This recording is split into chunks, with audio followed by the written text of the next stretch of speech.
¿Qué hace a algunos cerebros malvados?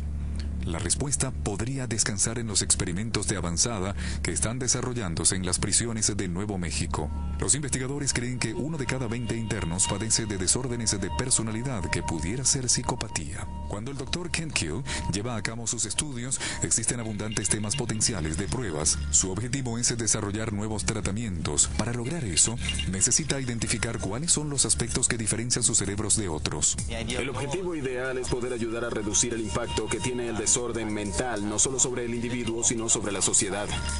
Inicialmente, entrevistó a los prisioneros para identificar a aquellos que mostraban tendencias psicópatas.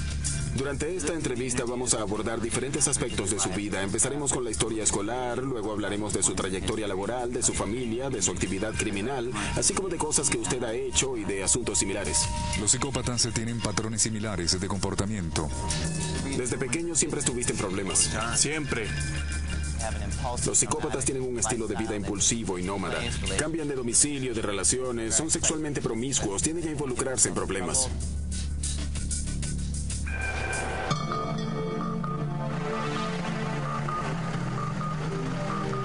A los prisioneros diagnosticados como psicópatas por el Dr. Ken Kill se les practica escaneos del cerebro. En la primera prueba, este investigador quiere ver cómo estos prisioneros reaccionan al cometer errores. Hemos escaneado a más de 300 internos. De hecho, hemos recolectado el registro de imágenes cerebrales más extenso del mundo, que es, sin lugar a dudas, el más extenso que se haya obtenido sobre psicópatas. Esto es evidentemente un imán. No suena mucho ahora, pero sonará realmente muy fuerte. El escáner utiliza campos magnéticos y energía radial para monitorear el flujo sanguíneo en el cerebro mientras el interno piensa y reacciona. En esta tarea verán en la pantalla una serie de X y K. Lo que quiero que hagas es que presiones con el dedo índice derecho el primer botón cuando aparezca una X en la pantalla. No lo aprietes cuando aparezca una K. Muy bien.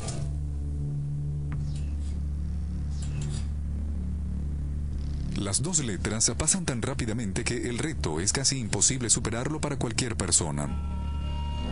Es muy difícil. La gente se equivoca mucho, aprietan el botón cuando no deben hacerlo. Queremos saber cómo sus cerebros aprenden a distinguir los errores y cómo se recuperan de esas equivocaciones. Mediante la observación de la actividad cerebral durante esta evaluación, el Dr. Kill pudo observar que los psicópatas no se preocupan tanto como lo hacen los individuos normales cuando cometen errores. Esto no quiere decir que sean poco inteligentes. Por ejemplo, Joel Rifkin, asesino en serie, tiene un coeficiente intelectual de 128. Este resultado lo ubica en la parte superior del 3% de la población.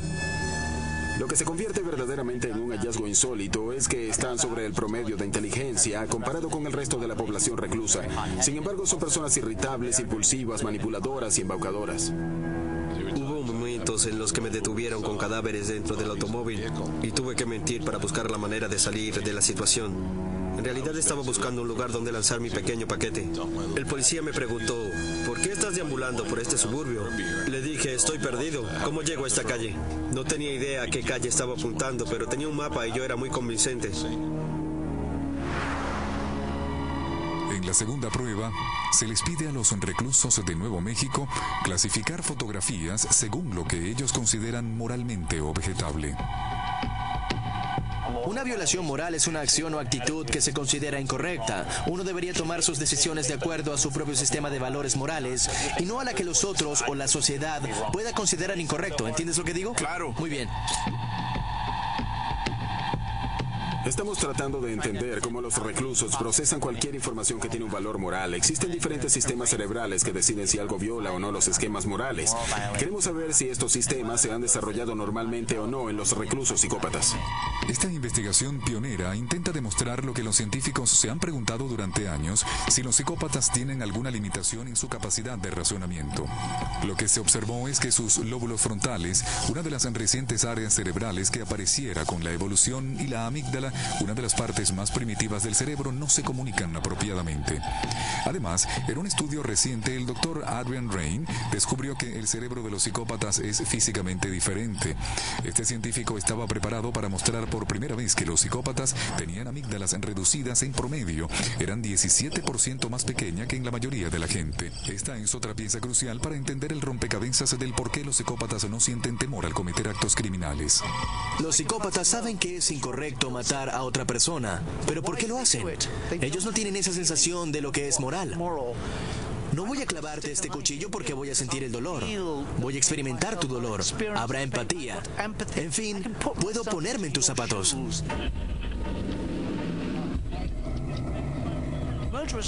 Los psicópatas como Joel Rifkin no pueden hacer esto. Él mató a todas esas prostitutas porque no le importó saber que debieron sentir al ser estranguladas. ¿Qué sintió cuando las estaba estrangulando? Solo me enfocaba intensamente en eso.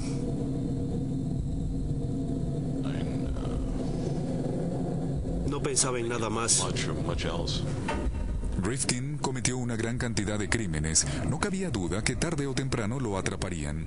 ¿Y qué pasa con todos los demás psicópatas? Este es 1 entre 100.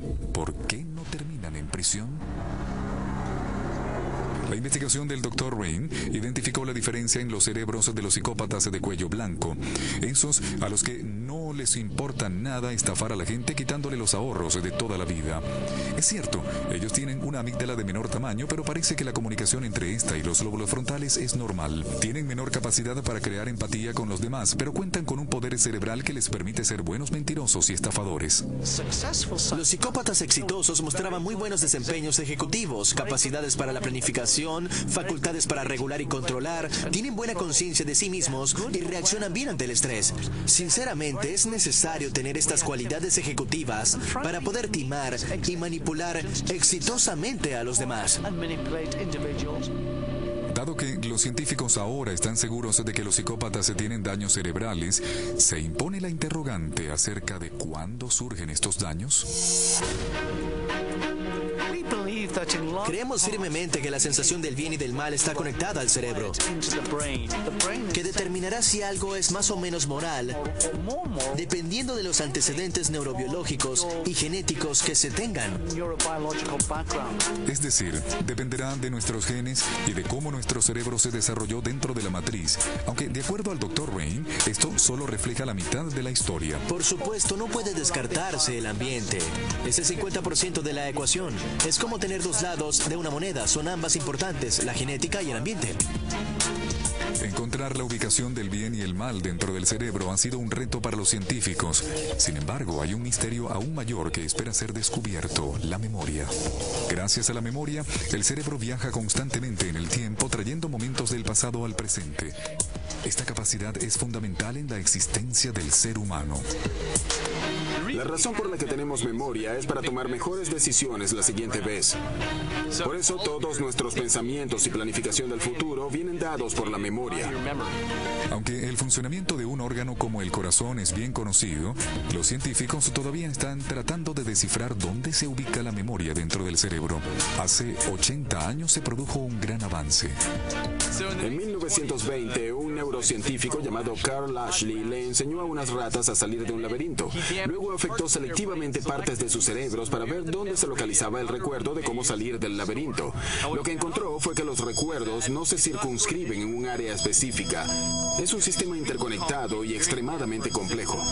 El sistema es verdaderamente complicado. De hecho, ni siquiera las supercomputadoras se acercan a la capacidad de almacenamiento del cerebro, que según especulaciones de los científicos puede almacenar 10 millones de bytes de memoria.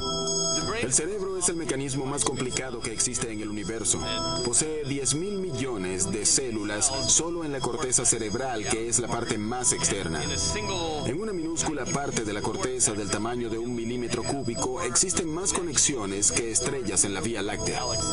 Todas estas conexiones hacen que el cerebro sea capaz de almacenar y recuperar inmensas cantidades de información de manera extraordinaria. Quizás no exista nada más asombroso e impresionante que la memoria fotográfica o la mnemotecnia. A medida que tratamos de entender la visión y la memoria en el campo de la neurociencia, nos fascinamos con las personas mnemotécnicas. Tienen una memoria incalculable, pueden recordar todo lo que entra en su cerebro. El artista inglés Stephen Wilshire posee esta extraordinaria habilidad. Es capaz de recordar complicadas vistas de grandes ciudades y luego reproducirlas con detalles asombrosos. Para su más reciente dibujo, subió a lo más alto del puente de la torre para tener una vista panorámica de Londres. Necesitó solo unos pocos minutos en el lugar, pues afirma que su memoria visual de la escena no se desvanece. Solo estoy viendo los edificios y rascacielos. Me gusta apreciarlo durante 20 minutos para luego reproducirlo de memoria. Para comprender las asombrosas destrezas que tiene, Steven Wilshire ayudaría a entender cómo funciona su visión. La visión es procesada en la parte trasera del cerebro, en los lóbulos occipitales o en la corteza visual. Dos ojos nos proveen un campo visual de aproximadamente 200 grados. Pueden detectar 2.300.000 sombras diferentes de colores. Los expertos estiman que los ojos envían al cerebro 72 gigabytes de información cada segundo. Esto es similar a 18.000 canciones en un iPod. De vuelta en su galería, Steven comienza a dibujar lo que vio. Utiliza diferentes áreas de su cerebro. Los lóbulos parietales, Steven, están trabajando específicamente para controlar la planificación espacial y la coordinación de ojos y manos. Al cotejar su dibujo con la vista de la ciudad, revela lo increíblemente exacto que es.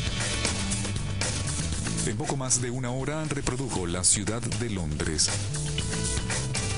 Esta obra se venderá por $4.000. El talento de Steven es casi sobrehumano. Sin embargo, estas destrezas tuvieron su precio. Es un autista erudito, lo que significa que su cerebro se desarrolló de forma diferente. La mayoría de nosotros no tenemos esas habilidades que él posee porque nuestros cerebros están realizando otras 57 actividades. Estamos pensando en nuestras carreras, hipotecas, nuestros futuros y en lo que compraremos en el supermercado más tarde, entre otras cosas.